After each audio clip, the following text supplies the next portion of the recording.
Hello everyone, welcome back to my channel, and today I'm going to be talking about something super fun, and it's a little bit embarrassing for Nigeria, as a nation, and it's about vote selling during elections. And everybody knows this, everybody knows what I'm talking about, because it has really been one of our weak points, or the weak points of our democracy in the past few years. Like, it's been very, very serious. Everybody knows what I'm talking about. So it's basically you going to the polling station that day, whether or not you had it in mind before, and then you voting for a particular candidate and getting 5K, 3,000, whatever the amount is going to be, back home. It's so simple like that.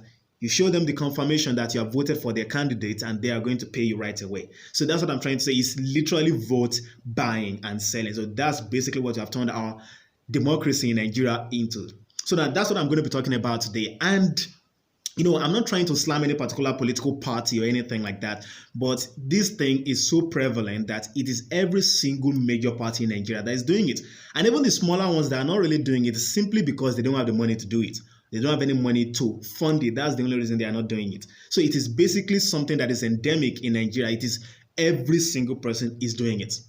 So now, let's not get down to what is really causing this problem? Because I would assume that most people would believe that this is a problem. If anybody doesn't think it's a problem, then there has to be something wrong somewhere.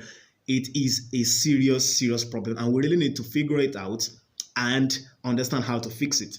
So again, where did this thing really come from? The way I see it, or at least the root cause of the problem, is that the politicians are exploiting the over-dependency attitude of Nigerians. That's basically what is going on. Because whether or not you like it, Nigerians, we need to face the reality. We have this mentality that government is there to take care of us. Honestly, that's basically what we have in mind. Everybody always talks about the national cake. Everybody always talks about the dividends of democracy. We're always talking about our own share, which is one of the reasons why we are very corrupt. Because by the time somebody gets into government, all it's thinking about is that, oh my goodness, this is my chance to get my own part of that national cake. That's what everybody's thinking about. So it has actually eaten deep into our psyche in Nigeria that government owes us things or our livelihood. And now, I'm not saying government does not have any responsibility apart from protecting lives and property, which of course is the number one responsibility of the government. They also have responsibility to take care of the people to some extent, but it should not be the government running your lives, because one of the things you have to realize is that a government that is big enough to give you food and to feed you and all of that also is big enough to oppress you. So that's basically what it is. So it is because of the power that is in their hands, because of our mentality that the government is in charge of everything. The government should always do something about everything on ground. Now, let's talk about the issue of, let's say there's any problem on ground in Nigeria. What does an average Nigerian think about? An average Nigerian is thinking about the government should do this, the government should do that. An average Nigerian doesn't think about what can I do to change the situation. It's always the government should do this, the government should do that. Which is one of the reasons why, let's say somebody is trying to come over to your area now to campaign. Everybody's going to be hoping, okay, this guy is coming to campaign now. Is there something he's going to give to us? He has to be able to share this, share that, or whatever like that. And honestly, people are going to like you if you are throwing words of cash at them, throwing money out and all of those things like that. That is where this thing starts from. We over-depend on the government. We over-depend on the politicians. So it is one of the reasons why they are now using their minds and their sense to think, okay, these people are so slavishly dependent on us, then what can we do to get their votes and be assured that we're going to get the vote? It's very easy. It doesn't take a rocket scientist to understand it. Give them money, they are going to vote for you. It's very easy. It's actually one of the reasons why they have been doing that. And then that's basically what the situation is in Nigeria. And we just have to realize that problem. It is one of the reasons why things are like that. So we are highly dependent on the government. Like I said again, it is one of the reasons why we are this way. It is one of the reasons why we are this way. So the government can control you, can manipulate you. People that are desperate, hungry, No, there are a lot of people that are always going to be out there complaining about the people collecting money from the politicians. They say that, wow, you are selling your future, you are doing all of those things. One of the reasons why it doesn't really matter to all those people? The reason is because those guys are hungry. The poor people, how do you expect the poor people to think about those things? When you are poor or you are hungry, you will not make rational decisions. It is impossible to make rational decisions, which is one of the reasons why you would actually start to think that maybe even the politicians understand this thing and they intentionally try to keep people in poverty and try to keep people in the situation where they're going to be so desperate so that they can be easily manipulated, so that they can be easily tricked.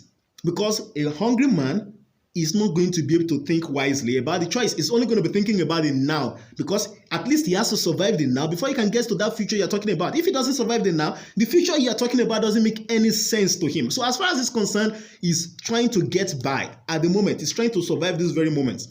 So if you make the situation in the country very terrible, such that people are hungry, people are starving, what do you think is going to happen when you bring out 5,000 naira? I mean, some of those people have never seen 5,000 naira like live, just in their hands. They're going to take the money and they're going to vote. They don't really care about those things because they are trying to survive at the moment. So that's one of the reasons why these things are happening. And those people who are always insulting those people collecting the money, you are focusing your attention on the wrong set of people. The people you should be focusing your attention on are the politicians themselves. They are the ones, they are the culprits. They are the people who should be attacked. Anytime you want to attack them in your words and whatever you want to say. Attack the politicians, not the people collecting the money. Because people collecting the money are basically desperate people responding to issues of life and death as far as they're concerned. They want to survive. They want to eat.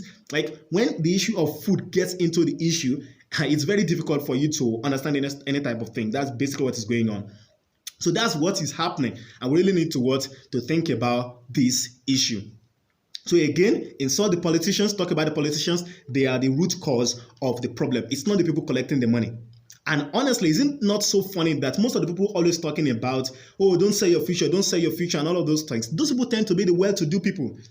You will never see somebody that is hungry or somebody that is just a peasant moving around and talking that, okay, don't sell your vote, don't do all those things. I'm not trying to defend that. I'm not saying it is the best thing. I'm just trying to say that is the situation that our political system has created on ground. So you have to fix the political system or fix the situation on ground before you can change that problem. So it's kind of like a symbiotic system. The politicians will bring the money after creating a very terrible situation in the country. They bring the money and people have no choice than to take it. That's basically what it is. It's like you have been starved for 20 days. Or okay, that's being way too much. Let's say you have been starved for days and then I'm bringing food to you. And I'm telling you, okay, just sign into this place and you're just going to sign your future to me so that you can eat the food. I'm telling you, a lot of people are going to do it. They are going to do it. They're going to sign on it.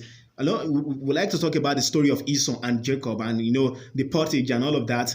It is the reason. Hunger is a very bad thing. If people are depressed and they are very, very desperate, talking about hunger, they are going to do anything. They are going to do anything. They won't be thinking.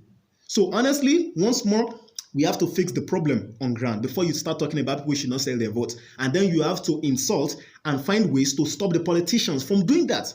If the politicians are not selling it, people are not going to be opting in to get the vote. Opting in to sell their votes to them. So you correct those people in higher places and stop them. Because people are desperate. That's basically what it is. Anyway, I'll be seeing you guys in the next video. Make sure you subscribe. If you have any comments, you can leave it down in the comment section below, And, like us, follow us on Facebook. It's always Naija on Seed and Instagram. Also, again, subscribe. Click on the notification bell on YouTube. And I'll see you guys next time. Bye.